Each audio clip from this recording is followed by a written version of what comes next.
দুর্নীতি দমন কমিশন নিয়ে ১৩ দফা সংস্কার প্রস্তাবনা দিয়েছে জাতীয় নাগরিক কমিটি। গত ২২ ডিসেম্বর রাতে সামাজিক যোগাযোগ মাধ্যমে ফেসবুকে এক পোস্ট দিয়ে এটি জানানো হয়েছে।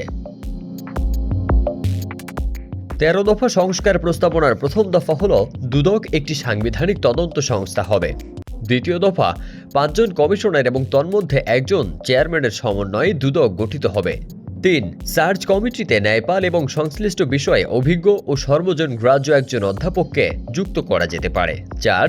দুদক চেয়ারম্যান ও কমিশনারদের নিয়োগের আগে তাদেরকে সংসদে উচ্চ কক্ষের শুনানির মুখোমুখি হতে হবে। সংসদীয় কমিটি সম্মতি দেওয়ার পরই কেবল রাষ্ট্রপতি তাদের নিয়োগ দিতে পারবেন। ৫. চেয়ারম্যানের অপসারণ ক্ষমতা সুপ্রিম কোর্টের বিচারপতিদের ন্যায় হবে। ৬. দুদক তফসিলি অপরাধ তদন্ত করবে, তবে তফসিলে অন্তর্ভুক্ত নয়। কিন্তু বাংলাদেশের আইনে অপরাধ এমন অপরাধের তদন্ত করতে সুপ্রিম কোর্টের মতামত নিতে হবে।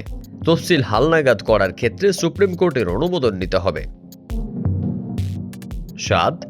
দুদক সংসদের কাছে বার্ষিক প্রতিবেদন দাখিল করবে। সংসদে বার্ষিক প্রতিবেদন প্রসঙ্গে আলোচনা হবে। ৮. দুদকের বিধি প্রণয়ন করবে সংসদের উচ্চ কক্ষ। ৯. দুদকে সরকারি কর্মকর্তা ও কর্মচারীদের তদন্তের বিষয়ে কোনো কর্তৃপক্ষের অনুমোদনের প্রয়োজন হবে না।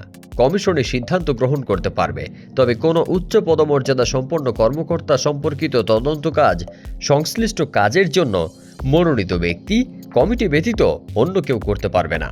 ১০. দুদক তদন্ত কাজে টাস্ক ফোর্স গঠন করতে পারবে। এই ধরনের টাস্ক ফোর্স কেন্দ্রীয় ব্যাংকের আর্থিক গোয়েন্দা ইউনিট, জাতীয় নিরাপত্তা সংস্থা, জাতীয় প্রতিরক্ষা গোয়েন্দা সংস্থা এবং আইন শৃঙ্খলা বাহিনীর সমন্বয়ে গঠিত হতে পারে।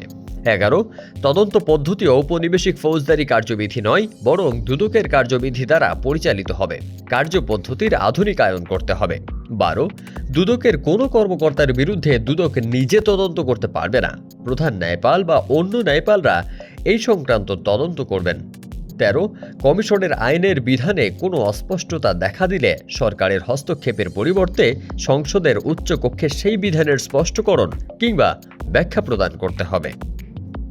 ফারদিন সানি, দেশ রূপান্তর।